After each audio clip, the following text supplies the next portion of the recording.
สวัสดีค่ะยินดีต้อนรับเข้าสู่ฟาร์มิกนะคะ EP วันนี้ก็จะเป็น EP ที่นำเรื่องเก่ามากๆมาเล่าใหม่ให้ฟังนะคะแต่คิดว่าจะเป็นหัวข้อที่เหมาะกับคนที่กำลังมองหาการทำงานนะคะที่ต่างประเทศนะคะโดยเฉพาะยิ่งประเทศที่ไม่ได้พูดภาษาอังกฤษเป็นภาษาแม่เนาะก็อันนี้ฝ้ายก็จะมาเล่าประสบการณ์ในการสัมภาษณ์งานตั้งแต่สมัย2011เลยก็คือเรียกว่า10กว่าปีที่แล้วนะคะหลังจากที่เรียนจบนะคะที่มหาวิทยาลัยที่เยอรมนีนะคะอันนี้ก็จะเป็นการเล่าเรื่องในความยากสมัยนั้นนะจะพยายามจะนึกย้อนกลับไปว่าสมัยที่เราเป็นเด็กเนี่ยการสัมภาษณ์งานเนี่ยมันมีความท้าทายอะไรบ้างแล้วก็ควรจะต้องเตรียมตัวยังไงบ้างนะคะแล้วก็เรื่องสิทธิ์ต่างๆนะคะในการสัมภาษณ์งานซึ่งเชื่อว่าน่าจะใช้ได้ในหลายๆประเทศแหละเพียงแต่ว่าของเยอรมันเนี่ยก็คงจะยากส่วนที่ว่าต้องมี requirement ในแง่ของภาษาเนาะที่เคยเขียนไปในบล็อกเหมือนกันว่าในบางประเทศในยุโรปเนี่ยอย่างสวิตเซอร์แลนด์ที่คิดว่าเป็นประเทศที่ international เนี่ยการมีภาษาอังกฤษอย่างเดียวเนี่ยใช้ชีวิตไม่รอดนะเพราะอันนี้นี่เป็นประสบการณ์ตรงเลยจากตอนที่ไปเยี่ยมเพื่อนที่โลซานนะคะแล้วโลซานเนี่ยก็ถือว่าเป็นสวิตเซอร์แลนด์ที่อยู่ติดกับฝั่งฝรั่งเศสดังนั้นเนี่ยภาษาที่ถ้าคุณเดินเข้าไปในซูเปอร์มาร์เก็ตเนี่ยภาษาที่ระบุบนแพคเกจจิ้งของในซูเปอร์แชมพูน้ำยาล้างจานเนี่ยจะมี3ภาษาซึ่งคือภาษาเยอรมันภาษาฝรั่งเศสและภาษาอิตาลีไม่มีภาษาอังกฤษนะคะทำให้ตอนนั้นตอนที่ไปเยี่ยมเพื่อนเนี่ยก็เพื่อนเป็นชาวอเมริกันก็ย้ายมาทำงานเหมือนทำงานพวก UN นะคะแต่อยู่แถวแต่ก็เลยได้มาอยู่ที่โลซานซึ่งแน่นอนว่าคนอเมริกันส่วนใหญ่ก็จะพูดได้แค่ภาษาอังกฤษเขาก็ไปซื้อเนี่ยไปจัดตลาดเองแล้วพอเราไปเห็นของที่เราถามน้ำยาล้างจานอยู่ไหนเนี่ยเขาก็โชว์เนี่ยก็ขวดนี่ไงวางตรงนั้นพอเราไปอ่านก็เฮ้ยยูอันนี้มันไม่ใช่น้ำยาล้างจานอันนี้มันคือทำให้น้ำไม่กระด้างอะแบบเหมือนลดภาพพวกคราบหินปูนอะไรของน้ำมันไม่ใช่น้ำยาล้างจานเพราะว่านึกภาพออกเขาว่าขวดน้ำยาล้างจานก็จะเป็นรูปเหมือนจานใสๆปิ๊งๆเนาะอะไรเงี้ยมันก็จะเป็นเหมือนเข้าใจว่ามันช่วยมันเป็นน้ำยาล้างจานแต่จริงๆมันไม่ใช่มันคือช่วยให้ไม่มีตะกันอะไม่มีตะกรันจากน้ำซึ่งอันเนี้ยก็เป็นจุดแรกแล้วในการใช้ชีวิตประจำวันจุดที่2เนี่ยคือแค่เหมือนไปส่งเสื้อผ้าซักอะร้านเสื้อผ้าเนี่ยที่ไปส่งเสื้อผ้าซักเนี่ยเขาก็ยังไม่พูดภาษาอังกฤษเลยพูดอิตาเลียนกับฝรั่งเศสเออแล้วก็ในจุดที่3นางป่วยเหมือนนางกลับมาจากนางไปทำงาน UN แล้วก็เดินทางเยอะเหมือนนางกลับจากอียิปต์แล้วก็จะมีอาการป่วยเหมือนไปติดไข้หวัดสักอย่างซึ่งไข้สูงมากอ่ะทำให้เหมือนต้องเข้าไปหาหมอแล้วพอไปถึงที่โรงพยาบาลเนี่ยที่ค่อนข้างเป็นแผนกฉุกเฉินเนาะคือหมอเนี่ยก็พูดภาษาอังกฤษ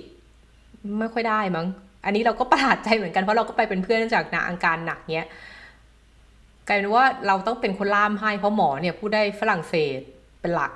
แล้วก็เยอรมันมั้งได้ฝรั่งเศสกับเยอรมันเราไม่ได้ภาษาอังกฤษเราก็เลยงงๆก็เลยกลายเป็นว่าคนที่เป็นคนไทยที่ภาษาเยอรมันก็ไม่ใช่ภาษาแม่อังกฤษก็ไม่ใช่ภาษาแม่เนี่ยต้องไปเป็นล่ามให้คนอเมริกันเพื่อสื่อสารกับหมอว่านางป่วยเป็นอะไรโดยใช้ภาษาเยอรมันอันนี้ก็เลยจะบอกแค่ว่าในเรื่องของการทำงานในประเทศที่ไม่ใช่ภาษาอังกฤษเป็นหลักอย่างเงี้ยค่ะถ้า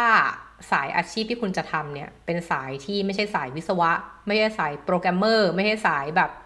อะไรที่เป็นเทคนิคหรือใช้ตัวเลขเป็นภาษากลางเงี้ยก็โอกาสจะได้งานทำเนี่ยถ้าคุณไม่ได้มีผลการเรียนหรือประสบการณ์ทำงานที่โดดเด่นจริงๆเนี่ยคุณต้องได้ภาษา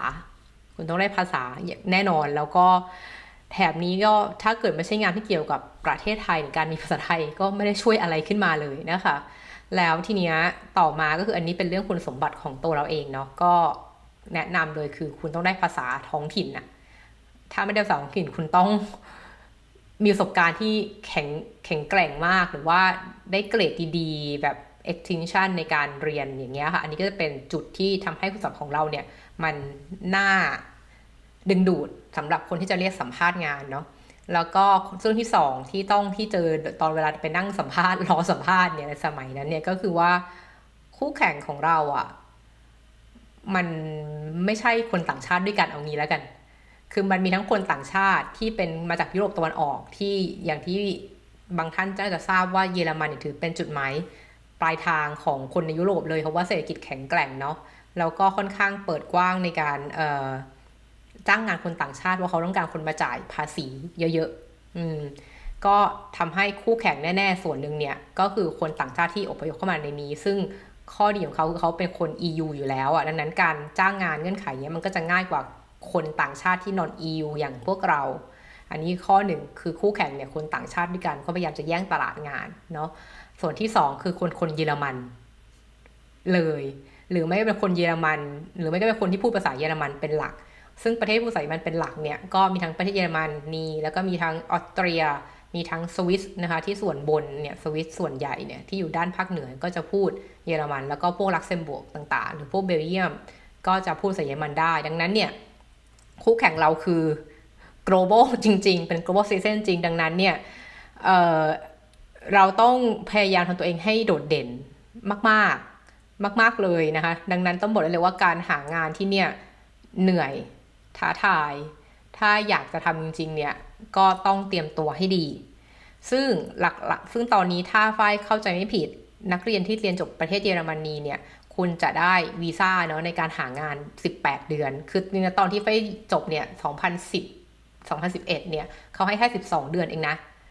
ให้12เดือนตอนนั้นคือเราเวลาหางาน12เดือนหลังเรียนจบถ้าหาไม่ได้เขาก็ไล่กลับบ้านอะไรอย่างเงี้ยซึ่งตอนนั้นเนี่ยฝ้ายหางานอะฝ้ายได้งานในเดือนที่13ได้งานเดือนที่13คือหมด12เดือนแล้วคือตอนนั้นเนี่ยก็เตรียมเก็บของกลับบ้านแล้วแต่พอดีเหมือนมีเทวดาประจำตัวก็คือเพื่อนคนเยอรมันด้วยกันเนี่ยแหละเขาเหมือนไปอ่านเจอข่าวเพราะตอนนั้นเรากำลังจะทำเรื่องแบบบอกบายบายเพื่อนเยอรมันแล้วว่าหางานไม่สำเร็จเงี้ยเพราะว่าใช้เวลา1 ปีหมดแล้วเงี้ยก็เตรียมเก็บของกลับบ้านเพื่อนเยอรมันเนี่ยก็แบบรีบส่งข่าวบอกเฮ้ยฝ้ายเราเห็นข่าวนึงนะของแบบกรมเมืองของที่เมืองที่เราอยู่คือรูเนบวกเนี่ยบอกว่าเฮ้ยตอนนี้เขามีการยืดเวลาให้นักเรียนต่างชาติเนี่ยเวลาหางานเพิ่มขึ้นจาก12เดือนเป็น18เดือนฉันก็ดีใจมากก็รีบไปยืดอายุวีซ่าไปถามว่าเราเนี่ยได้สิทธินี้เหมือนกันไหมเพราะเราก็จบมาแหละเพิ่งจบมาแล้วก็วีซ่าเก่าหมดแล้วซึ่งทางเมืองก็ได้ก็ให้เวลาถึงอีก6เดือนเพิ่มเติมจากที่หาแล้ว12เดือนซึ่งก็ได้งานทำตอนเดือนที่13ก็คือเดือนตุลาคม2012คือเราได้ปริญญาเดือนกันยายนเนาะ2011เนี่ยได้งานตรงตุลา2012ก็คือปีนิดๆนะคะซึ่งตรงเนี้ยก็เดี๋ยวจะเล่าถึง journey 13เดือนในการหางานแล้วกันซึ่งถ้าใครตามบล็อกฝ้ายตั้งแต่2014เนี่ยอันนี้อาจจะได้อ่านในรายละเอียดเราจะพยายามเล่าเฉพาะส่วนที่เป็นสำคัญเนาะรายละเอียดก็อาจจะไปดูรูปดูอะไรในบล็อกได้นะคะต้องบอกว่าตอนช่วงหางานเนี่ยเราก็ต้องมีคนซัพพอร์ตทางจิตใจด้วยเนาะคือตอนเราเรียนจบเนี่ยก็เราเรียนกับเด็กเยอรมันทั้งหมดหรือคนนักเรียนเยอรมันนั้นมันก็คนละเรื่องกันแล้วทุกคนก็เป็นคนที่ทำงานหรือเป็นประสบการณ์ทำงานอยู่แล้วคือไม่ใช่อายุน้อยๆแบบ25อะไรเรียนจบเนี่ยไม่ใช่อย่างนั้นน่ะทุกคน30อัพดังนั้นเนี่ยพอเขาหางานมันก็จะคนเลเวลกับเราที่เป็นเหมือนเป็นนิวแกรดและประสบการณ์ทำงานน้อยเราก็จะได้คำแนะนำจากเพื่อนร่วมงานเพื่อนร่วมเรียน MBA เนี่ย Sustainability ด้วยว่าควรจะไปหาบริษัทไหนอันนี้แบบแรกเนาะแล้วแบบที่2ก็มีทั้งเพื่อนต่างชาติพวกเกาหลีพวกญี่ปุ่นพวกจีนเงี้ยที่เขาจะหางานที่นี่เหมือนกันเพราะเพิ่งเรียนจบแต่ว่าเขาข้อดีคือภาษาเขาหรือประเทศเขามีบริษัทอยู่ที่นี่อย่างคนญี่ปุ่นเงี้ยดูเซนดอร์ฟนี่เหมือนเป็นประเทศญี่ปุ่นแห่งที่2อ่ะคนญี่ปุ่นเยอะมากแล้วก็กรมเมืองหรือกรมเรียกว่าจัดหางานที่นั่นเนี่ยก็จะคุ้นเคยกับการทำวีซ่าให้กับนักเรียนญี่ปุ่นดังนั้นก็จะอะไรผ่านไปเลยเพื่อนละสิเราก็อย่างนี้ก็อยู่ที่ดูเซนดอร์ฟที่เป็นคนญี่ปุ่นเนาะแต่คนไทยเนี่ยก็ยากมากเพราะว่าบริษัทไทยที่อยู่ที่เนี่ยตอนสมัย2011-12เขาก็ไม่ได้มีทำเรื่อง sustainability อะไรมากมายอยู่แล้วดังนั้นหางานทำเนี่ยก็ต้องไปหาในเว็บไซต์ที่เป็นเว็บไซต์สำหรับการหางาน green job หรืองานสีเขียวงานความยั่งยืนซึ่งเป็นเว็บไซต์เฉพาะเลยแบบ CSR job อะไรเงี้ย sustainability job เงี้ยเราก็จะไปหาในนั้นหมดแล้วก็ดูว่าอะไรที่มันต้องการคนที่เป็น new grad นะคะก็เราก็สมัครทั้งหมดทีนี้รายละเอียดก็คือว่าเรื่องเตรียมไปสมัครงานเนี้ยก็เชื่อว่าเด็กสมัยนี้คงมีวิธีการทำอะไรที่ดีกว่าสมัยที่ฝ้ายทำอยู่แล้วเนาะอันนี้ก็เป็นเรื่องเก่าแก่มากเลยดังนั้นอันเนี้ยก็คงจะข้ามไปแต่สิ่งที่รู้สึกว่าสำคัญคือเรื่องของการส่งใบสมัคร คือการส่งใบสมัครเนี่ยมันก็หนึ่งนอกจากเตรียมเอกสารแล้วเนี่ยเราอาจจะต้องดูในเรื่องของ customize คือต้องปรับแต่งให้เข้ากับตำแหน่งนั้นด้วยเพราะว่าตำแหน่งแต่ละอันเนี่ยเขาก็จะมีวิธีการทำนู่นทำนี่ที่แตกต่างไปหรือมีจุดแข็งที่เขามองหาแตกต่างไปเราก็ต้องปรับใบสมัครของเราเนี่ยให้ตรงตามนั้นแล้วก็ส่วนต่อมาคือเรื่องของพวกโซเชียลมีเดียต่างๆอย่างถ้าเกิดเป็น international คือใช้ LinkedIn ใช่ไหมคะที่ทุกคนต้องมีโปรไฟล์อะไรเงี้ยแต่ถ้าเกิดของเยอรมันจะมีสิ่งว่า Xing XING เนี่ยอันนี้ก็เป็นจุดที่เอาไว้ทำโปรไฟล์ของเราให้ดีแล้วบางครั้งเนี่ยก็ได้คนติดต่อผ่านมาจากฝั่งนี้เหมือนกันเรียกให้ไปให้ส่ง CV หน่อยให้สัมภาษณ์หน่อยซึ่งบางครั้งก็ได้บ้างไม่ได้บ้างแต่อย่างน้อยก็เป็นจุดในการให้มีคอนแทคเนาะว่าเราเนี่ยยินดีที่จะทำหรือยินดีที่จะลองทำงานตรงนี้นะคะแล้วก็สิ่งสำคัญคือบางครั้งเนี่ยอันเนี้ยเวลาที่เราใช้อีเมลส่งเนี่ยเขาก็จะอ่านชื่อเมลแล้วเนาะคือช่วยใช้เมลที่มันดู official นิดนึงคือไม่ใช่เมลแบบ555 cutie sweet heart อะไรเงี้ยอันนี้คือช่วยให้ชื่อมันดูน่าเชื่อถือน่าทำงานนึงไม่ใช่ใช้อีเมลที่เราใช้ตั้งแต่สมัยเรียนมาใช้สมัครงานอันนี้ส่วนหนึ่งเลยแล้วก็เวลาเขียนอีเมลสมัครงานตอนนี้เราเชื่อว่ายังไงมันก็จะเป็นแพทเทิร์นแบบเดิมก็คือว่าคุณต้องเขียน subject ให้ชัดว่าคุณจะสมัครงานอะไรที่ไหนยังไงอะไรเงี้ยแล้วก็มีทั้งการแนบ CV แนบอะไรต่างๆเนี้ยให้มันครบถ้วนเป็นแพทเทิร์นไว้ซึ่งตรงเนี้ยตอนสมัยนั้นเนี่ยเราก็บอกได้เลยว่ามีคนเรียกบริษัทที่เราสมัครงานไปก็ชมนะว่าคุณทำใบสมัครได้ดีอะไรเงี้ยแล้วก็เราก็ไปช่วยเพื่อนทุนในมันทำใบสมัครด้วยซึ่งเขาก็ได้เรียกสัมภาษณ์อย่างเงี้ยประมาณนี้ก็เป็นสิ่งที่เราช่วยทำตามนั้นเนาะตรงเวลาที่เราถ้าเกิดเราได้พวกหาจากอีเมลของ HR ผ่านทางอินเทอร์เน็ตอย่างเงี้ยก็ให้เช็คด้วยว่าอีเมลนั้นเนี่ย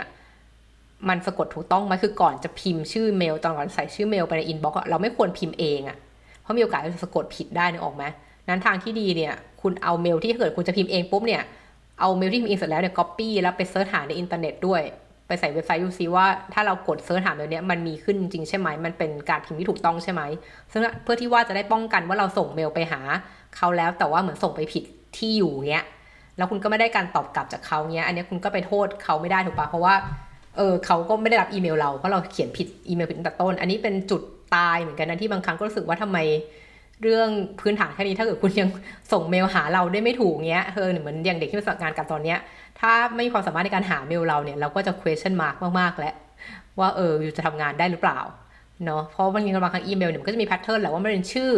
แล้วก็จุดนามสกุลทั้งนามสกุลเลยหรือว่าเป็นชื่อจุดนามสกุลแต่เป็นนามสกุลแค่ตัวแรกตัวเดียวอะไรอย่างเงี้ยอันนี้มันก็จะมีแพทเทิร์นอยู่แล้วก็เป็นแอดบลาบลาบลาอย่างเงี้ยจริงๆแล้วถ้าเกิดจะหาเนี่ยมันหาได้เนาะแล้วก็เขียนให้ชัดเจนใน subject เลยในหัวเรื่องเลยว่าจะสมัครงานตำแหน่งอะไร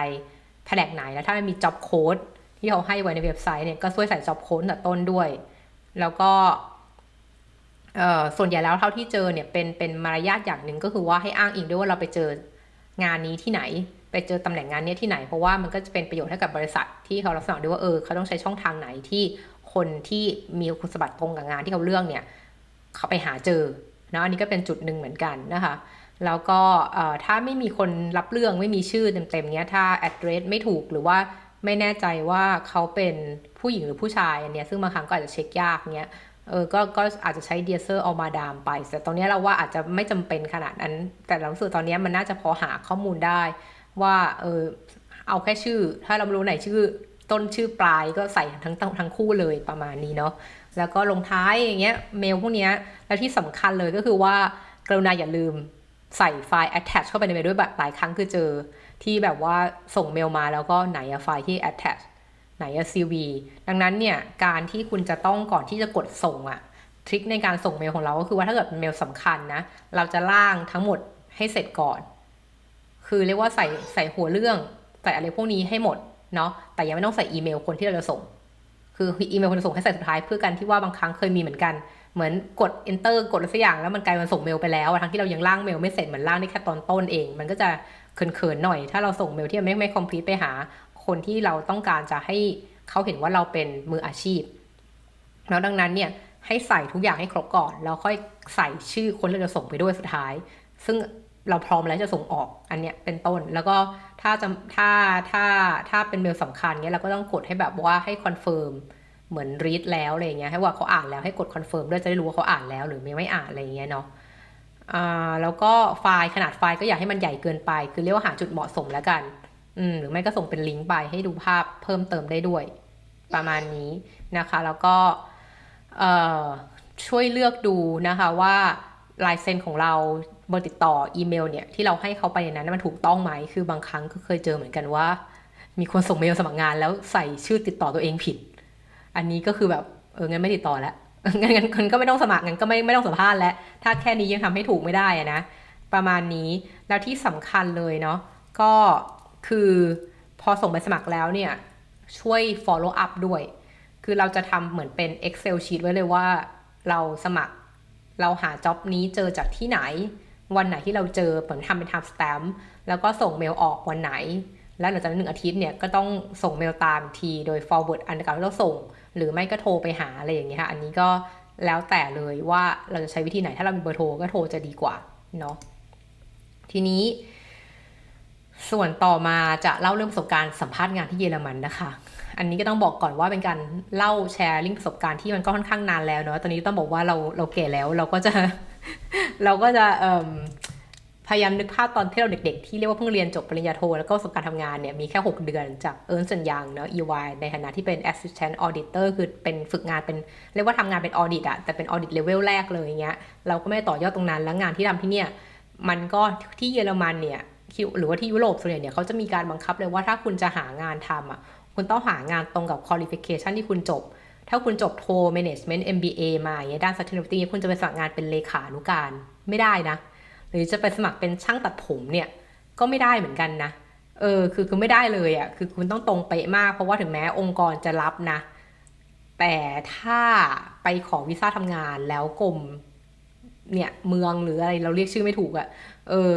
เขาเห็นว่าให้งานมันไม่ตรงกับ qualification ของคุณว่ะเขาก็จะไม่ให้วีซ่าเราทำงานนะอันนี้ก็เป็นเรื่องที่สตริกมากที่เยอรมันแต่รู้ประเทศอื่นเป็นไหมเนาะทีนี้มาดูผลงานว่าในตลอดระยะเวลา12 เดือนนะ12 เดือนเราส่งใบสมัครไปทั้งหมด163 ใบ163 ใบประมาณนี้คือเรียกว่า3-4 เดือนแรกเนี่ยก็ต้องบอกว่าไม่ได้หางานเท่าไหร่เพราะว่าพอเรียนจบปุ๊บเนี่ยก็ต้องเตรียมเรื่องย้ายบ้านนะออกจากหอนักเรียนเพราะว่านักเรียนเนี่ยก็อยู่มา4 ปีเลยหอนักเรียนเพราะราคาถูกแล้วมันอยู่ในมหาลัยด้วยมันก็สะดวกแต่พอเรียนจบเนี่ยก็ต้องย้ายออกคือก็หมดสิทธิ์ใช้นักเรียนแล้วใช่ไหมคะก็ต้องเตรียมย้ายบ้านใหม่ซึ่งพอย้ายเข้าบ้านใหม่เดือนพฤศจิกาเนี่ยมันก็ไม่ได้เริ่มเลยมากเพราะว่าก็ยังวุ่นวายอยู่ในเรื่องของการจัดการเอกสารในการเช่าบ้านต่างๆนานาแล้วก็พอธันวามกราเนี่ยที่นี่ก็ค่อนข้างหยุดยาวไม่มีใครทำงานเท่าไหร่ดังนั้นถ้าเกิดดูจากตารางที่ไฟทำไว้เป็นชาร์ตจะเห็นได้ว่าเริ่มส่งใบสมัครงานเนี่ยเยอะๆจริงๆจะเป็นเดือนปี2012แล้วเดือนมกราเริ่มส่งไปประมาณไม่ถึง10 ใบเนาะแล้วก็หลังจากส่งไปเนี่ยก็ได้เรียกสัมภาษณ์ครั้งแรกเนี่ยในเดือนมีนาคมวันที่23 มีนาคมนะคะก็ได้สัมภาษณ์ทางสกายนะสมัยนั้นถือว่าแอดวานซ์แล้วนะเพราะว่าเป็นการสมัย2012อ่ะแต่ใช้สัมภาษณ์ทางสกายที่ตอนนั้นเรียกว่าทุกคนต้องเป็น face to face นะคะก็เป็นองค์กรชื่อสวิตแล้วก็สวิตเอเชียนเน็ตเวิร์กก็อันนี้เราเห็นว่ามันน่าจะเหมาะกับแบ็กกราวด์ที่เราเป็นคนเอเชียเนาะก็เลยได้ไปสัมภาษณ์อันนั้นซึ่งเขาก็เป็นกึ่งเนี่ยตำแหน่งเนี้ยคือเป็น student assistantship นะก็มีผู้สัมภาษณ์3 คนเนี่ยมีชาย1 หญิง2เนี่ยมันก็เวลาคุยเนี่ยมันก็เป็นการสัมภาษณ์ครั้งแรกที่เยอรมันแล้วก็จะตื่นเต้นหน่อยก็ต้องบอกว่าตอนที่สมัยที่อยู่ไทยเนี่ยก็ไม่เคยสัมภาษณ์งานเลยมั้งเพราะว่าเรียนบัญชีใช่ไหมบัญชีจุฬาเนี่ยพอยังเรียนไม่ทันจบดีเรียกว่าปี4 เทอม 1เนี้ยมันก็มีการ Big 4เนี่ยทั้งหมดเนี่ยเขาก็จะมาให้ไปสอบข้อเขียนสอบอะไรอย่างเงี้ยแล้วก็สัมภาษณ์นิดๆหน่อยๆซึ่งตอนนั้นเราก็เกรดดีอยู่แล้วก็สัมภาษณ์แล้วก็สัมภาษณ์เรียกว่าทำข้อสอบได้ดีอ่ะมันก็สัมภาษณ์ก็ไม่ใช่เรื่องอะไรเรื่องใหญ่อ่ะเราก็ไม่ได้อยากทำงานออดิตอยู่แล้วด้วย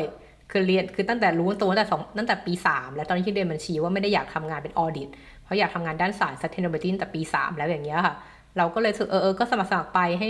มันมีงานทำก่อนแล้วก็ค่อยขยายต่อไปเรียนโทอย่างเงี้ยเราก็เลยสอบข้อเขียนสัญญังได้ปุ๊บเนี่ยแล้วก็สัมภาษณ์ในอย่างที่เดียวด้วยซ้ำก็สัมภาษณ์แล้วมันก็ได้อะมันก็เลยงั้นก็ไม่ได้สนใจที่อื่นเลยก็เขาแค่คิดว่าอยากทำแค่แป๊บๆอะไรเงี้ยเพื่อจะหา เตรียมตัวไปเรียนต่อเยอรมันดังนั้นเนี่ยก็เลยไม่ได้ค่อยมีประสบการณ์สัมภาษณ์งานดังนั้นการสัมภาษณ์ครั้งแรกกับคนเยอรมันเนี่ยก็ตื่นเต้นแล้วก็เหมือนไม่เห็นหน้าด้วยมั้งตอนนั้นไม่ได้เปิดกล้องอ่ะเหมือนเป็นการสัมภาษณ์แบบปิดกล้องอ่ะเราก็เลยแบบยิ่งเกรงแล้วเราก็ตื่นเต้นเพราะว่าไม่แน่ใจเขาฟังเรารู้เรื่องไหมเพราะว่าถ้าเกิดเราเห็นหน้าเนี่ยก็จะพออองออกเขาแบบฟังเรารู้เรื่องใช่ไหมแต่ในเหมือนตอนที่สัมภาษณ์เนี่ยคือผ่านสกายก็จริงแต่ว่าไม่ได้เปิดกล้องเลยสมัยนั้นน่าจะเทคโนโลยีกล้องอาจจะยังไม่ดีมั้ง2012ก็10 ปีที่แล้วเนี่ยก็แต่พอคุยไปคุยมาเขาก็โอเคนะแต่ว่าพอคุยไปคุยมาเนี่ยเขาจะให้เราเป็นฟรีแลนซ์ในสมัยนั้นซึ่งการที่เป็นนักเรียนต่างชาติแล้วมาอยู่เยอรมันโดยใช้ฟรีแลนซ์เนี่ยทางที่เนี่ยเขาจะไม่ออกวีซ่าให้ต้องเป็นงานประจำเนาะเพราะมันต้องมีสวัสดิการต้องมีเรื่องประกันสังคมด้วยก็เลยทำอันเนี้ยไม่ผ่านนะคะทีนี้ครั้งที่2นะคะมาอีกทีเดือน3เนี่ยได้สัมภาษณ์หลังจากนั้นก็ส่งไปสมัครต่อเนื่องนะคะเดือน7เนี่ยส่งเยอะมาก7เนี่ยส่งเดือน7เดือนเดียวอ่ะส่งไป50กว่าที่อ่ะ50กว่าแห่งแล้วก็ได้สัมภาษณ์ครั้งที่2ผ่านทางโทรศัพท์กับบริษัทชื่อ Susten Serve นะคะก็มีสาขาที่เมืองซูริกนะคะแล้วก็บอสตันก็เป็นตำแหน่ง Sustainability Consultant นะคะซึ่งก็ไม่รอดนะคะก็คือสัมภาษณ์ไปเขาก็บอกว่าเราคุณสมบัติยังไม่ตรงใจเขาเท่าคนอื่นซึ่งตรงเนี้ยในระหว่างที่สัมภาษณ์อันเนี้ยเราก็ถึงแม้สัมภาษณ์โทรศัพท์ก็จริงแต่เราก็อยากจะไปดูสถานที่ทำงานด้วยเนาะก็อุตส่าห์เดินทางไปพอสัมภาษณ์เสร็จแล้วเนี่ยระหว่างรอผลลัพธ์ที่เขาบอกว่า15 วันเนี่ยเราก็ยังแบบแวะไปเที่ยวซูริกก็คือไปดูบริษัทด้วยเป็นยังไงแล้วก็ได้เจอพาร์ทเนอร์อีกคนเขาเรียกว่าไป drop by ไปสวัสดีไปเซฮัลโหลสมัยนั้นก็กล้ามากนะดิฉันเนี่ยก็ไปที่บริษัทก็ไปแนะนำตัวเราได้คุยกันทางโทรศัพท์นะอยากเจอตัวด้วยอะไรเงี้ยก็ได้ไปเจอพาร์ทเนอร์อีกคนหนึ่งของบริษัทที่นั่นแล้วก็เล่าให้เขาฟังอะไรประมาณนี้ว่าได้สัมภาษณ์รอบหนึ่งแล้วก็วันนี้มาธุระที่ซูริกก็เลยแวะมาหาซึ่งครั้งนี้ก็ไม่ผ่านเหมือนกันส่วนแห่งที่3เนี่ยก็เป็นที่ดราม่าที่สุดเท่าที่เคยสัมภาษณ์มาชื่อว่า DGNB นะคะ DGNB ก็เป็น Deutsche Gesellschaft für Nachhaltiges Bauen ก็คือเป็นหรือว่าชื่อภาษาอังกฤษคือ German Sustainable Building Council ก็คือเป็นเน็ตเวิร์กนะคะในการสร้างตึกอย่างยั่งยืนนะคะการก่อสร้างอย่างยั่งยืนนะคะซึ่งก็ตัวสาขาเนี่ยตัวบริษัทอยู่ที่เมืองสตุตการ์ตนะคะเราก็ส่งใบสมัครใบในเรื่องของการฝึกงานเนาะอะไรอย่างเงี้ยแล้วเขาก็โทรมานัดสัมภาษณ์นะคะในวันที่17สิงหาคม2012นะคะซึ่งเขาขอให้เราเดินทางไปเป็นเจอตัวเลยเนาะคือแบบว่าต้องเดินทางจากลูเนบวกก็คืออยู่ทางเหนือของเยอรมันเนี่ยลงไปที่ทางใต้ก็คือสตุตการ์ตนะคะเราก็โอเคเพราะเราก็อยากสัมภาษณ์แบบเจอตัวจริงเพราะเราสึกว่าการเจอตัวคนเนี่ยมันจะได้เห็นนิสัยจะเห็นเรียกว่าเห็นท่าทางเห็นคาแรคเตอร์ของคุณเราจะต้องทำงานด้วยเนี่ยก็เลยได้ไปตัดสินใจไปทีนี้น่าสนที่จะเล่าให้ฟังที่มันดราม่าเพราะดูจากไทม์ไลน์เนาะคือเราส่งใบสมัครไปวันที่6สิงหาคมนะคะวันที่9สิงหาคมได้รับโทรศัพท์เชิญให้ไปสัมภาษณ์ที่สตุตการ์ต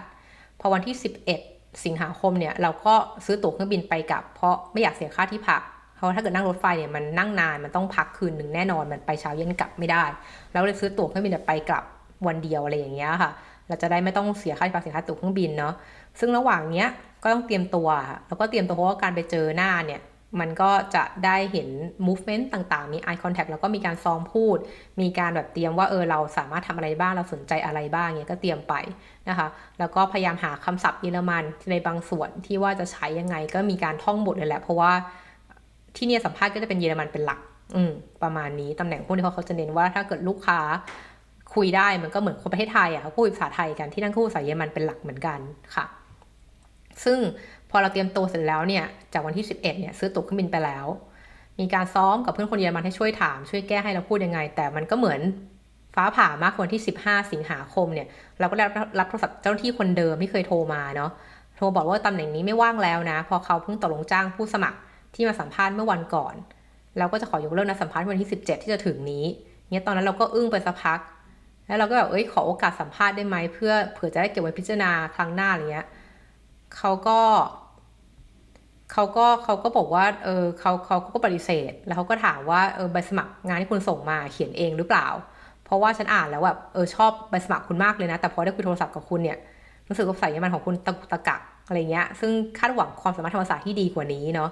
ซึ่งเนี้ยเราก็บอกเราก็ยอมรับว่าเราพูดภาษาทางโทรศัพท์เนี่ยไม่ค่อยดีแม้กระทั่งเพื่อนคนเดียวมันด้วยกันเองเนี้ยที่สนิทกันรู้สำเนียงเราแล้วเนี่ยเขายังบอกเราพูดภาษาเยอรมันทางโทรศัพท์เนี่ยฟังยากมากเออเราก็ยอมรับแต่เราสึกว่ามันมันก็ยังไม่ค่อยยุติธรรมกับเราในการที่บอกว่าคุณคุยโทรศัพท์กับเราแค่ไม่กี่นาทีเงี้ยคุณตัดสินจากการสื่อสารเท่านี้โดยที่ไม่ดูความสามารถในเรื่องของความรู้ knowledge ด้าน sustainability เลยเหรอที่มันเป็น core competence ของเรามากกว่าอย่างเงี้ยเราก็เริ่มโกรธหลังจากนั้นก็เริ่มโกรธเพราะว่าคุณโทรมาโยเลอร์เราคือนัดสัมภาษณ์ที่17คุณโยเลอร์มาคนโทรมาโยเลอร์เรา2 วันก่อนการสัมภาษณ์เนี่ยแล้วก็บอกมันไม่โอเคเพราะว่าคุณรู้ไหมว่าเราก็ต้องเตรียมการเดินทางคุณรู้อยู่แล้วเราต้องเดินทางจากฮัมบูร์กคือทางเหนือลงไปทางใต้มันไม่ได้ขับรถไปได้เงี้ยในวันเดียวอยู่แล้วอะไรอย่างเงี้ยค่ะแล้วก็บอกว่าแล้วยังไงคือฉันจ่ายค่าตั๋วเครื่องบินเดินทางไปแล้วเออ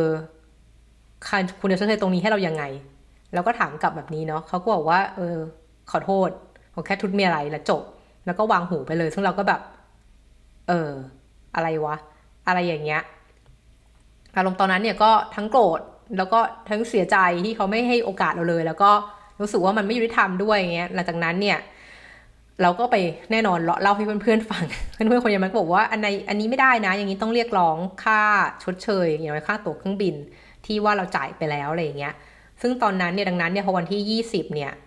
เราก็ส่งเมลไปหาหัวหน้าแผนกนี้นะตามเมลที่เขาให้บนอินเทอร์เน็ตคือว่าคนที่คุยเนี่ยเป็นพนักงานทั่วๆไปแต่ว่าเราส่งเมลไปหาหัวหน้าแผนกเนาะ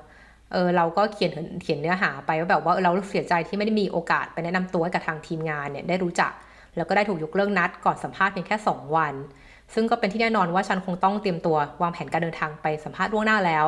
และฉันได้ซื้อตั๋วเครื่องบินไปกลับไว้เรียบร้อยแล้วและเมื่อฉันโทรไปหาทางนายหน้าผู้ยกเลิกตั๋วเครื่องบินเขาก็บอกว่าหากจะยกเลิกเนี่ยก็ได้เงินคืนเพียง 1.75 ยูโรคือได้เงินคืนแค่1 ยูโรจากค่าตั๋วเครื่องบินทั้งหมด184 ยูโรเงี้ยคือว่า185 ยูโรจ่ายไปทั้งหมดแล้วค่าตั๋วเครื่องบินไปกลับแต่เขาจะคืนเงินให้ได้แค่2 ยูโรอย่างเงี้ยซึ่งเราก็แบบถ้าอย่างนั้นก็ไม่ต้องยกเลิกก็ได้มั้งถ้าจะคืนได้แค่นี้เดี๋ยวฉันก็เลยบอกว่าฉันก็เลยขอร้องให้คุณเนี่ยในฐานะที่เป็นคนยกเลิกการสัมภาษณ์กระทันหันอย่างเงี้ยต้องชดเชยค่าเสียหายตรงนี้ให้ฉันด้วยการโอนเงินจำนวนเนี้ยเข้ามาบัญชีของฉันด้านล่างนี้นี่คือเขียนเป็นอีเมลไว้ซึ่งหลังจากนั้นเนี่ย4 วันเราได้รับคำตอบจากหัวหน้าที่เขียนตอบมาสั้นประโยคเดียวนะคะว่าฉันคิดว่าเรื่องนี้คงเป็นความเข้าใจผิดของคุณนะคะฉันคิดว่าเรื่องนี้คงเป็นความเข้าใจผิดของคุณนะคะคือ ich würde meinen dass hier ihrerseits ein Irrtum vorliegt ก็คือเขียนมาแค่นี้ซึ่งเราก็แบบอะไรวะอะไรเงี้ยทั้งนั้นแหละพอเราส่งให้เมลนี้ให้เพื่อนๆดูอ่ะทุกคนเพื่อนๆที่เขาหมดที่พูดนี่คนเยอรมันหมดเลยนะทุกคนแบบควันออกหูแล้วก็แนะนำให้เราเขียนตอบหลายแบบมากซึ่งมีทั้งแบบรุนแรงว่าแบบนี้คุณเอาเปรียบคนต่างชาติไม่ได้นะเพราะคือว่าเป็นคนต่างชาติไม่รู้กฎหมายหรือเปล่าแล้วภาษาไม่คล่องคุณเลยทำแบบนี้ซึ่งแบบนี้มันไม่โอเคแต่เราก็พยายามใจเย็นเนาะคือพยายามคามดาวพยายามใจเย็นแล้วก็แบบเพราะเราไม่ชอบเขียนอีเมลอะไรให้มันเป็นลายลักษณ์อักษรด้วยความโกรธเอางี้แล้วกันคือคนเราไม่ควรพูดเวลาโกรธอันนี้ทุกคนรู้แล้วบางครั้งคนกับเราก็พูดอะไรที่มันไม่ดีในระหว่างโกรธอันเนี้ยโอเคเพราะว่าการผ่านสมองมาที่ปากเนี่ยมันเร็วมันมีเวลาคิดไม่เยอะแต่ถ้ามันผ่านการเขียนอีเมลเนี่ยคือมันต้องผ่านสมองผ่านทางไกลกรองรับถึงแล้วอ่ะงั้นคุณไม่ควรเขียนอะไรที่มันแสดงถึงความโกรธในอีเมลละกันถ้าไม่จำเป็นเราก็เลยไปปรึกษาคุณโทเบียซึ่งตอนนี้เป็นโปรเฟสเซอร์แล้วนะที่จะเป็นคนที่เรารู้จักตั้งแต่เราอยู่20เลยที่ไทยก็คือคนนี้ก็เป็นคนที่เป็นคนรับรองเป็น reference person หนึ่งใน reference person ให้เราสมัยที่เราเรียนปริญญาโทที่เนี่ยว่าเพราะว่าตอนนั้นปริญญาโทเนี่ยเขาก็บอกว่าเขาอยากให้เรามีประสบการณ์ทำงานมากกว่านี้แต่เราตอนนั้นเรามีประสบการณ์ประมาณแค่6 เดือนเองตอนที่ทำที่ EY 2 คนนี้คือคุณโทเบียคุณคริสเตียนที่ตอนนี้โปรเฟสเซอร์ของเราที่มหาลัยปริญญาเอกเนี่ยเขาก็ช่วยเป็น reference person รับรองให้แล้วเราจะเห็น2 คนนี้เหมือนเป็นพ่อบุญธรรมหรือพี่ชายที่นี่มากเราก็เลยถามเขาว่าโทเบียสเรื่องราวเป็นแบบเนี้ยคิดว่าควรทำยังไง ซึ่งในวันที่25เนาะอันนี้ต้องเรียกไทม์ไลน์เลยนะว่าคือเราก็ไม่ปล่อยเรื่องนี้นะแต่เราก็มีเวลาทำอะไรมันคือวันที่15เนี่ยเกิดเรื่องที่เขาบอกยกเลิกเออวันที่25ช่วงเช้าเนี่ยโทเบียสก็บอกว่าเดี๋ยวเขาโทรมาหาเดี๋ยวเขาโทรมาคุยซึ่งตอนนั้นเนี่ยก็เป็นเรื่องที่บังเอิญเช่นกันว่าเราก็ได้รับเชิญเหมือนกันได้รับทุนในการไปเผยแพร่งานวิทยานิพนธ์ของเราเนาะในเรื่องที่สต็อกโฮล์มซึ่งก็จะเป็นที่เราทำเป็น product water footprint labeling นะคะก็เรียกว่าเป็นคล้าย carbon footprint of product ในปัจจุบันเนี่ยที่มีการทำของ TCO เนี่ยแต่ตอนนั้นเราทำเรื่อง water footprint ซึ่งก็เป็นงานวิจัยแบบระดับเบื้องต้นมากเลยซึ่งก็เขินๆนะแต่ว่าตอนนั้นเนี่ยพอเราส่งงานวิจัยของเราไปเพื่อไปร่วมงานเพื่อมันเป็น World Water Week ที่สวีเดนที่กรุงสต็อกโฮล์มมีจัดทุกปีเราก็ส่งงานไปแล้วเราก็คัดเลือกให้นำไปนำเสนอที่งานนั้นแล้วเขาก็มีทุนให้คือออกค่าที่พักให้ค่าตั๋วเครื่องบินให้ตลอดระยะเวลา25สิงหาถึงวันที่1กันยา2012เนี่ยเราก็ไปตรงนั้นเราตอนนั้นเราก็เขียนเดี๋ยวเล่ารายละเอียดอีกทีนึงแต่ว่าตอนนั้นเราเขียนบอกเขาไปว่าเราเหมือนเราอยู่ที่เยอรมันกันนี้ก็จริงแต่ว่าเราเป็นคนว่างงานอยู่นะแล้วก็เพิ่งเรียนจบก็อยากจะขอเงินสนับสนุนหน่อยเพราะว่าเราก็ไปงานทุกปีแหละไปเองอะไรอย่างเงี้ยแต่ว่าครั้งนี้เห็นว่าเราได้รับเชิญด้วยเราก็เลยอยากขอเงินตรงนั้นทีนี้มาไล่ไทม์ไลน์อีกรอบเนาะก็คือเรียกว่าวันที่15สิงหายนเลิกสัมภาษณ์วันที่20เราส่งเมลขอเรียกร้องค่าชดเชยไปวันที่24ได้รับเมลตอบมาว่าเราเข้าใจผิดเขาจะไม่ชดเชยเงินนะวันที่25เนี่ยเราก็เดินทางมาที่สต็อกโฮล์มและระหว่างนั้นเนี่ยก็คุยกับโทเบียสทางโทรศัพท์ไปด้วยจากสต็อกโฮล์มเลยแล้ววันที่27เนี่ยก็โทรคุยโทเบียสอีกรอบว่ารายละเอียดเป็นยังไงวันที่28โทเบียสน่ารักมากคือช่วยร่างจดหมายให้เลยทั้งอันก็บอกว่าซึ่งเราก็ส่งไปหาคนเนี้ยตอนวันที่28เนี่ยแหละเราเขียนเมลเนื้อหาคือมาว่าคุณได้เชิญฉันไปสัมภาษณ์งานโทรศัพท์วันที่17เดือนสิงหาคมและได้ยกเลิกนัดนี้ก่อนวันสัมภาษณ์เพียง2วันซึ่งเป็นเรื่องที่น่าเสียดายมากเพราะฉันอยากใช้โอกาสนี้ในการแนะนำตัวฉันกับคุณนอกจากนี้ยังน่าโมโหมากที่ฉันต้องรับผิดชอบค่าใช้จ่ายที่เกิดจากการสัมภาษณ์งานและแทนที่คุณจะกล่าวขอโทษฉันคุณยังกล่าวว่ามันเป็นความเข้าใจผิดของฉันเองทั้งที่เรื่องที่เกิดขึ้นเนี่ยมันเป็นการวางแผนงานที่ผิดพลาดของคุณด้วยเหตุนี้เนี่ยฉันจึงขอร้องขอคุณเป็นครั้งที่2ให้คุณดำเนินการชดเชยค่าเสียหายนี้ให้แก่ฉันด้วยค่ะตามมาตราที่670นี่เราก็ส่งไปแบบนี้คราวนี้เนี่ยคุณหัวหน้าคนนี้ก็โทรมาหาเราเลยแล้วก็บอกหลังจากได้รับเมลไม่ถึง2ชั่วโมงแล้วก็อธิบายว่าเขาไม่ได้คนโทรเชิญเราด้วยตัวเองในวันนั้นนะแต่กำลังไล่เบี้ยอยู่ว่าใครเป็นคนรับผิดชอบเรื่องนี้เพราะหัวหน้าคนนี้ผู้หญิงคนนี้เขาก็เพิ่งกลับมาจากพักร้อนได้ไม่กี่วันช่วงที่เกิดเรื่องนั้นเนี่ยเขาไม่ทราบเลยต้องบอกอย่างนี้ค่ะในที่เยอรมันเนี่ยช่วงสิงหากรกฎาเนี่ยเป็นช่วงที่ทุกคนจะลาพักร้อนยาวๆอันนี้เป็นยาวที่ว่ายาวเป็นเดือน1เดือนคือหายไปทั้งเดือนเลยอย่างเงี้ยค่ะในช่วงเกิดเรื่องนั้นเนี่ยเขาไม่ทราบเลยอันนี้ฟังแล้วเราว่าแล้วก็บายอินนะว่าเขาคงไม่รู้จริงๆแล้วเขาก็บอกว่าเราก็เลยขอบคุณเขาโทรมาหาเราเนาะแล้วก็จะส่งเมลแล้วก็ส่งเบอร์คนโทรมาหาเราแล้วอื่นๆให้เขาอีกทีหนึ่งนะคะซึ่งอันเนี้ยเป็นการแลกเปลี่ยนกันตอนเช้าใช่ไหมคะ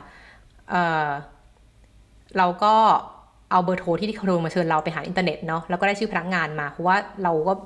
เขาไม่ได้บอกชื่อเขาตอนคุยขนาดนั้นน่ะซึ่งก็อยู่ในแผนกที่คุณดูแลอยู่แล้วก็บอกเนี่ยเจออีเมลเจอชื่อพนักงานเนี่ยอยู่ในแผนกของคุณเนาะเราก็บอกเขาไปตอน11โมงเนี้ยพอเที่ยง12เนี่ย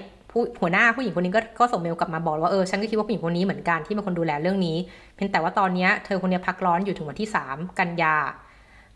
หัวหน้าเขาก็เลยบอกว่าฉันจะรีบตามเรื่องให้ทันทีเมื่อพนักงานคนนี้กลับมาทำงานเราก็คิดในใจว่านี่แสดงว่าชียกเลิกนัดเราเขาจะรีบไปพักร้อนสินะฉันก็หัวหน้าเขาก็พูดดีเขาก็บอกว่าให้เราอดทนรอนิดนึงนะคะตอนนั้นเนี่ยเราก็พอใจละจบเรารู้สึกว่าเราได้รับการ treat ได้รับการดูแลอย่างที่เราควรจะได้รับการดูแลแล้วเนาะเราก็พอใจแล้วแค่นั้นแล้วพอผู้หญิงคนนี้กลับมาเนี่ยที่เป็นคนก่อเรื่องเนี่ยเขาก็ยอมรับว่าเขาคนทำผิดพลาดเองแล้วหัวหน้าเขาก็บอกให้เราส่งใบเสร็จมาให้ทางไปรษณีย์ใบเสร็จเรื่องของค่าตั๋วเครื่องบินเพื่อจะดำเนินเรื่องจ่ายเงินให้เราในวันที่9เดือน9กันยาเรียกว่า9กันยายนเนี้ยวันที่1ตุลาเนี้ยเราก็เขียนไปขอบคุณเขาว่าได้รับเงินเดือนเรียบร้อยแล้วนะคะซึ่งตรงเนี้ยก็จบขั้นตอนในการดราม่าของการสัมภาษณ์งานครั้งที่3เนาะประมาณนี้ซึ่งก็รู้สึกเซอร์ไพรส์กับเรื่องนี้เหมือนกันแต่ว่าโดยทั่วไปแล้วเนี่ยเราเข้าใจว่าการค่าใช้จ่ายในการเดินทางไปสัมภาษณ์งานเนี่ย บริษัทจริงแล้วต้องเป็นคนออฟสอบให้นะหรือว่าต้องมีการคุยตั้งแต่ต้นเลยว่าถ้าคุณใช้ไปสัมภาษณ์เป็นตัวเนี่ยเจอตัวเนี่ยใครก็รับผิดชอบค่าใช้จ่ายตรงนั้นนะคะแล้วก็ยกที่3เนี่ยก็ประมาณนี้นะคะส่วนสุดท้ายเนี่ยที่ได้รับที่ไปสัมภาษณ์งานแล้วก็ได้รับงานเนี่ยจะเป็นแห่งสุดท้ายคือที่4แห่งที่4นะชื่อแบบโดคิโอนะคะก็เขาเปิดสัมภาษณ์รับสมัครคอนซัลแทนเนาะซึ่งก็ส่งไปสมัครไปในวันที่19เดือน9นะคะเพราะว่าอันนี้ก็เป็นเรียกว่าเพื่อนร่วมรุ่น MBA เนี่ยก็เป็นคนแนะนำให้อีกทีหนึ่งนะคะว่าเขาก็รู้จักเจ้าของบริษัทแล้วก็บอกให้เราลองโทรหาไปคุยกับเขาแล้วก็นัดสัมภาษณ์งานซึ่งจากนั้นก็ได้รับโทรศัพท์นะสัมภาษณ์งานในวันที่2เดือนตุลาวันที่2ตุลาเลยนะคะซึ่งก็เป็นช่วงเดียวกันที่ได้เงินคืนนะวันที่1ตุลาพอ2ตุลาเนี่ยก็ได้นัดสัมภาษณ์วันที่2ตุลาตอนนั้นเราก็หาข้อมูลกับ GRI นะคะไม่ละเอียดเพราะว่าเป็นคุณสมบัติที่เขารีควายว่าต้องมีความรู้เรื่อง GRI นะคะแล้วก็เนื้อหาอื่นที่เราหาจากเว็บไซต์ของเขาว่าเขาทำงานอะไรบ้างก็เตรียมตัวเพื่อตอบคำถามนะคะสิ่งที่ทุกคนต้องเตรียมตัวให้ได้คือถ้าคุณไม่รู้คำตอบคุณจะตอบยังไงเพราะมันไม่ควรตอบว่าไม่รู้เอางี้แล้วกันนะเราก็จะตอนนั้นก็ใช้บอกประมาณว่าฉันไม่ได้รู้ทุกเรื่องเนาะในสาขานี้แล้วก็ยังมีประสบการณ์ทำงานโดยตรงเนี่ยไม่มากดังนั้นเนี่ยเราคงจะตอบคำถามคุณในการสัมภาษณ์ไม่ได้แน่นอนนะคะแต่ว่าสิ่งหนึ่งคือเราจะพยายามหาวิธีในการหาคำตอบนั้นให้ได้ในเวลาที่คุณกำหนดเวลามาอย่างดีที่สุดอันนี้ก็เป็นคำตอบที่เราใช้ตอนนั้นนะคะซึ่งคราวนี้มาสตุตการ์ดเนี่ยคราวนี้เราก็ไม่ซื้อตั๋วเครื่องบินแล้วสตุตการ์ดที่เดียวกับที่ DGNB เนี่ยแหละที่เดียวกันเนาะเรียกว่าบริษัทก็อยู่ตั้งใกล้ๆกันด้วยนะประมาณนี้มั้งเราก็นั่งรถไฟไปแล้วก็พักโรงแรมแถวนั้นแล้วก็วางแผนว่าหลังจากสัมภาษณ์เสร็จก็จะไปโลซานก็ไปเยี่ยมเพื่อนมาชมปาที่ทำงานที่เนสเล่ด้วยนะคะก็จะไปพักผ่อนด้วยอะไรอย่างเงี้ยค่ะก็จะไปอยู่สัก10 กว่าวันเลยอะไรอย่างเงี้ยก็เตรียมแต่งตัวเรียบร้อยนะคะก็พอดีก็เจอแล้วก็ระหว่างที่สัมภาษณ์เนี่ยก็เป็นคุณผู้ชาย2 คนก็ขอให้เล่ากับตัวเองแล้วก็เล่าเนื้อหางานต่างๆเล่าเรื่องสิ่งที่เรียนมาตอนที่ทำไปฝึกงานที่ลุฟแทนซ่านะคะแล้วก็ทำเรื่องคาร์บอนฟุตปรินท์ของลุฟแทนซ่าฟรีดก็คือเรียกว่าคาร์โก้อะว่าจะมีการคำนวณคาร์บอนฟุตปรินท์ยังไงอะไรอย่างเงี้ยนะคะแล้วเขาก็ถามว่าพอมาย้ายมาอยู่สตุตการ์ดไหมนะคะสัมภาษณ์ประมาณ1 ชั่วโมงก็เสร็จสิ้นนะคะแล้วก็ระหว่างนั้นเนี่ยก็พยายามหางานต่อเรื่อยๆนะในอินเทอร์เน็ตระหว่างที่อยู่ที่โลซานนะคะก็มีการยื่นไปสมัครนู่นนั่นนี่อีกนะคะซึ่งตรงเนี้ยเนี่ยก็ระหว่างที่ยังอยู่ที่โลซานเนี่ยในวันที่12เนี่ยก็คือในระหว่างที่อยู่ที่โลซานวันที่9ตุลาอย่างเงี้ยค่ะเราก็ได้รับคำตอบจาก IMO นะสถาบันที่เราก็อยู่ที่กรุงซูริกเนี่ยเขาก็ชวนมาสัมภาษณ์ที่17ตุลาเหมือนกันเราเสริมไปว่าตอนนี้อยู่ที่โลซานนะจะกลับฮัมบูร์กวันที่12ตุลาถ้าสามารถจัดสัมภาษณ์เราที่ซูริกได้เนี่ยในช่วงเวลาเนี้ยภายในวันที่12ตุลาเนี่ยเราจะไปสัมภาษณ์ด้วยตัวเองเขาก็เลยเขาก็โอเคนะเขาบอกงั้นเดี๋ยวนัดเวลาบ่ายโมงวันที่12เลยละกันก่อนที่เราจะกลับฮัมบูร์กเงี้ยเราก็ตื่นเต้นเพราะได้ที่สัมภาษณ์ใหม่ที่นึงแล้วเราระหว่างนั้นเราก็โทรไปหาโดคิโอนะเพื่อถามว่าเราผลลัพธ์ได้คือไงเราได้รับงานนี้มาที่โดคิโอที่สตุตการ์ดซึ่งเขาบอกยังตัดสินใจอยู่นั้นเราก็เลยโอเคงั้นเดี๋ยวไปสัมภาษณ์ที่ IMO แล้วกันพอ11ตุลาเนี่ยก็ได้โทรศัพท์จากโดคิโอว่ายินดีรับเข้าทำงานนะก็ได้งานทำแล้วตอนก็ดีใจมากก็เลยโทรไปยกเลิกสัมภาษณ์กับ IMO นะคะเพราะว่าจริงๆแล้วแต่ตอนหลังเนี่ยก็มาเสียใจเหมือนกันว่าน่าจะไปนะน่าจะไปเผื่อจะได้ต่อรองอะไรได้บ้างหรือจะได้ฝึกสัมภาษณ์งานมากอีกหน่อยอะไรอย่างเงี้ยค่ะก็จะได้เหมือนฝึกต่อรองเงินเดือนก็จบปิ้งประมาณนี้เนาะในเรื่องของประสบการณ์การสัมภาษณ์งานก็คืออยากจะบอกแค่ว่าอยากให้คนที่กำลังหางานทำอยู่เนี่ยเรามีไทม์ไลน์หรือเขามีคนกำหนดเวลาให้เราแล้วเนาะเหมือนวีซ่าหางานเนี่ยไม่ว่าจะเข้าใจว่าที่อังกฤษให้2 ปีที่เยอรมันให้18 เดือนเนี่ยคือมีคนกำหนดเวลาให้เราแล้วเรามีเวลาในการเล่นเกมนี้หรือสู้ในเกมเนี้ย18 เดือนหรือ24 เดือนก็ตามทีดังนั้นเนี่ยก็ให้อย่าหยุดในการหาโอกาสที่จะได้งานทำในระยะเวลาที่เขากำหนดคือมันมีความต่างระหว่างการยอมแพ้เองกับต้องยอมแพ้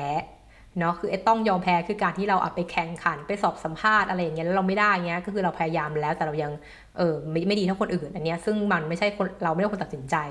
ถูกไหมมันเป็นบริษัทตัดสินใจก็อันนี้คือต้องยอมเองก็โอเคต้องยอมเพราะว่าเขาถือว่าให้คนนู้นไปแล้วหรือว่าต้องยอมเพราะว่าวีซ่าให้เวลา18 เดือนครบ18 เดือนคุณก็ต้องกลับคุณก็ต้องถอยทับเพราะว่าคุณก็หมดเวลาแล้วอย่างเงี้ยค่ะอันนี้คือต้องยอม ซึ่งมันต่างจากการยอมเองคือการแบบถอดใจเองการไม่ส่งใบสมัครไป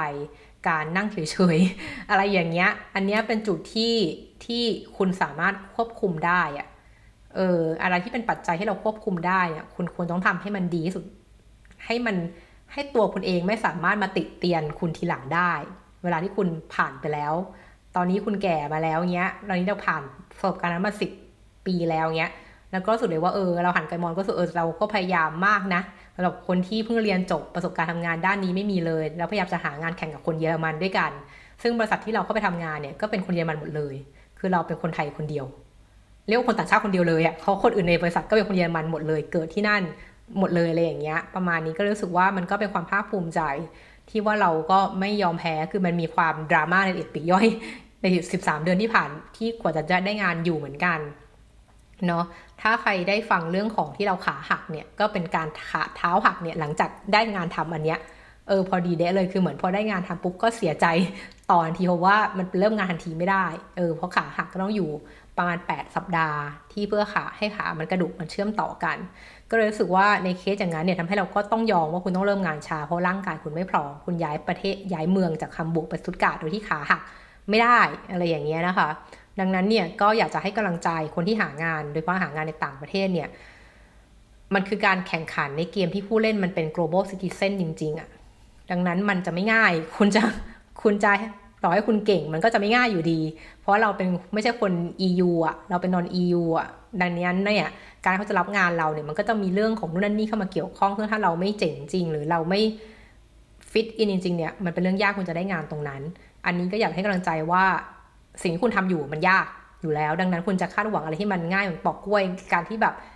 ไม่มีความเครียดไม่มีการเสียใจไม่มีการเสียใจระหว่างเนี่ยมันเป็นไปไม่ได้เพียงแต่ว่าถ้ามันยังไม่ถึงระฆังมันไม่หมดยกอ่ะก็อย่าถอดใจแบบไม่ทำแล้วเนาะก็ให้สู้จนกว่าจะถึงในวินาทีสุดท้ายแล้วจากนั้นคุณจะกลับไปที่ไทยก็ได้วะอะไรอย่างนี้ไม่เป็นไรอย่างเงี้ยเรารู้สึกว่านี้เป็นอะไรที่อยากจะให้กำลังใจแล้วก็เป็น